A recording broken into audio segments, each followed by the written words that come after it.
Welcome to 1189, an online Bible commentary. My name is Tyler Marston, and today we're taking a look at Numbers chapter 9. So far in Numbers, we have seen the people get ready to take the promised land, and we've seen how the Levites have been set aside for God's service. We've seen all the practical ways God living among his people is playing out. But here, at the 1-year anniversary of Israel's deliverance, we get a reminder of why the people are doing all these things. The second Passover celebration reminds the people of the covenant God made with them. It also shows us the importance of following God completely and waiting on God whenever he tells us to wait. Both can be hard and taxing and stressful, but being a people for God's possession requires that we completely submit to his instructions, whether it means going or staying. Thus the Lord spoke to Moses in the wilderness of Sinai in the first month of the 2nd year after they had come out of the land of Egypt, saying, "Now let the sons of Israel observe the Passover at its appointed time. On the 14th day of this month, at twilight, you shall observe it at its appointed time.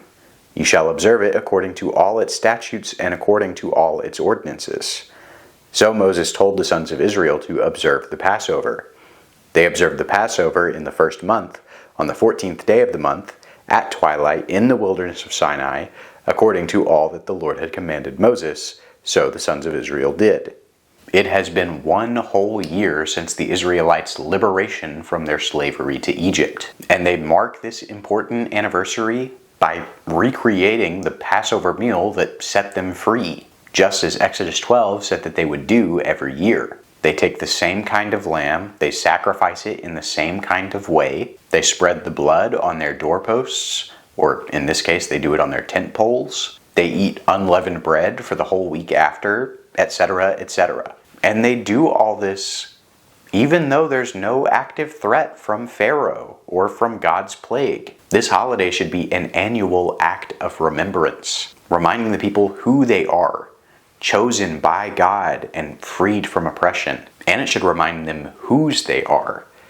They have been redeemed from the possession of Pharaoh into the possession of God himself. They belong to him, and they serve him. It's also representative of the fact that deliverance from evil is not a one-time event. These people will continue to be tempted by the powers of evil and sin and death, and God will have to keep intervening and rescuing them. And while Jesus' death on the cross as the new Passover lamb does indeed free us from slavery to sin once and for all, it's no less important for us to celebrate that every year. Indeed, we should be taking intentional time to remind ourselves of that fact every week, every day, every moment. That's the basis behind the Lord's Supper, or communion. We replay the events of the Last Supper that Jesus had before his death, which, by the way, was also originally eaten as a Passover meal. But there were some men who were unclean because of the dead person, so that they could not observe Passover on that day. So they came before Moses and Aaron on that day. Those men said to him, "Though we are unclean because of the dead person, why are we restrained from presenting the offering of the Lord at its appointed time among the sons of Israel?" Moses therefore said to them, "Wait, and I will listen to what the Lord will command concerning you." Very often, trying to be faithful to God's commands creates unique questions and problems and challenges in our lives. For example, here at the second Passover, there are some Israelites who have been marked as unclean because they've come in contact with a corpse. Numbers 5 says that they need to be quarantined, and they can't offer any sacrifices until they've been cleansed. But this annual feast is commanded to be celebrated by every Israelite in Exodus 12 and Leviticus 23. So for these people who became unclean at a bad time, which command takes precedent? And it's a valid concern, right? These people just want to be faithful to God. They just don't know the best way to do it. It's a spot we all find ourselves in. But too often, we don't take Moses' advice. He says to wait and listen for what the Lord says to do. When we take things into our own hands, that is when we mess up. Waiting on him, abiding in his love and in his grace, trusting that He will show up and show us the way. That is how we're supposed to engage with questions and doubts and uncertainties. Then the Lord spoke to Moses, saying, "Speak to the sons of Israel, saying, if any one of you or of your generations becomes unclean because of a dead person, or is on a distant journey, he may, however, observe the Passover to the Lord. In the 2nd month, on the 14th day at twilight, they shall observe it. They shall eat it with unleavened bread and bitter herbs. They shall leave none of it until morning, nor break a bone of it. According to all the statute of the Passover, they shall observe it." So there are 2 exemptions used to excuse people from celebrating Passover on the 14th day of the 1st month. Those are if you're marked unclean or if you're on a journey too far away. In those cases, you are still able to celebrate Passover, but you have to do it on the 14th day of the 2nd month. Now, this is a concession. It's not a situation you would really hope for. It'd be very unfortunate if you missed out on the entire community gathering together. And so these exemptions shouldn't be exploited or used as a way to get out of it. They're to be used to still be a part of the community even when you're far away, or even when you're at risk of bringing disease to it. But the man who is clean and is not on a journey, and yet neglects to observe the Passover, that person shall then be cut off from his people, for he did not present the offering of the Lord at its appointed time. That man will bear his sin. If an alien sojourns among you and observes the Passover to the Lord, according to the statute of the Passover and according to its ordinance, so he shall do. You shall have one statute, both for the alien and for the native of the land. Now further, if there is a clean person who is in town during the right time and he doesn't celebrate Passover, he's to be cut off from among the people. This is a phrase that's often used in covenant language, and it was first used in Genesis 17 to talk about male Israelites who didn't get circumcised. God says that this person who is intentionally disregarding Passover will bear his own sin. The sacrifice of the lamb doesn't cleanse them, doesn't purify them, it doesn't free them. And so choosing to ignore Passover is a way to show God and show others that you're choosing your own way. You don't want to be in a covenant with God. Ultimately, that means separation from God.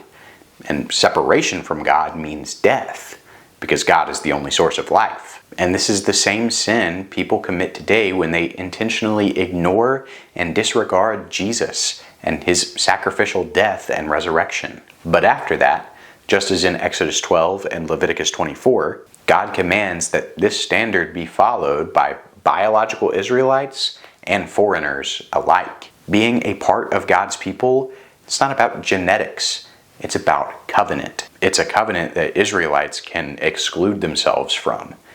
And it's a covenant that aliens and foreigners can join into. Now, on the day that the tabernacle was erected, the cloud covered the tabernacle, the tent of the testimony. And in the evening it was like the appearance of fire over the tabernacle until morning. So it was continuously. The cloud would cover it by day, and the appearance of fire by night. Whenever the cloud was lifted from over the tent, afterward the sons of Israel would then set out. And in the place where the cloud settled down, there the sons of Israel would camp. At the command of the Lord, the sons of Israel would set out, and at the command of the Lord they would camp. As long as the cloud settled over the tabernacle, they remained camped. Even when the cloud lingered over the tabernacle for many days, the sons of Israel would keep the Lord's charge and not set out. If sometimes the cloud remained a few days over the tabernacle, according to the command of the Lord, they remained camped. Then, according to the command of the Lord, they set out. If sometimes the cloud remained from evening until morning, when the cloud was lifted in the morning, they would move out. Or if it remained in the daytime and at night, whenever the cloud was lifted, they would set out. Whether it was 2 days, or a month, or a year that the cloud lingered over the tabernacle, staying above it, the sons of Israel remained camped and did not set out. But when it was lifted, they did set out. At the command of the Lord they camped, and at the command of the Lord they set out. They kept the Lord's charge, according to the command of the Lord through Moses. And this chapter wraps up describing how the Israelites knew when and where to camp and move while they were living in the wilderness. In short, They completely followed where God led them. Literally, the presence of God appeared as a cloud during the day and as a fire during the night. And that's just as he appeared whenever he was leading the Israelites out of Egypt in Exodus 13 and 14. It's also how he appeared on Mount Sinai in Exodus 19 and 24. Now God's presence is appearing over the tabernacle, symbolizing how he is dwelling with his people. But he also isn't confined to the tabernacle. He's the God of heaven and earth. He's the creator. He has dominion everywhere. The tabernacle is the way he is manifesting himself to his creation.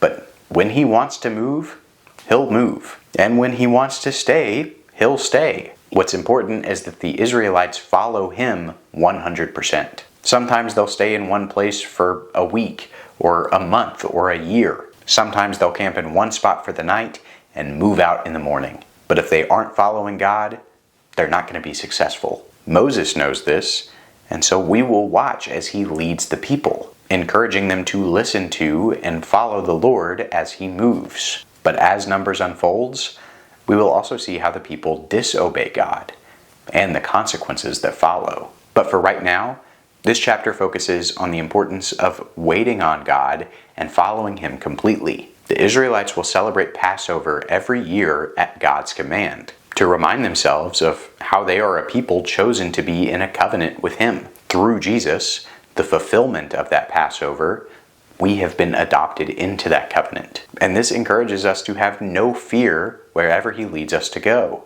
Now, the chapter also shows the importance of waiting on him. Moses waits for God's instructions. The people wait at their camp until God's presence leads them somewhere else. As much as we need to have no fear in going where he says go, we also need to have the same lack of fear in staying where he says stay. That takes perseverance. It takes endurance. It takes a constant reminding of his goodness and his faithfulness and his covenant. But through complete submission to his will, through completely abiding in him, that's where we find true deliverance, true grace, true freedom, true eternal and abundant life that begins today. Thanks for watching 1189. I hope that you have a good day, and God bless.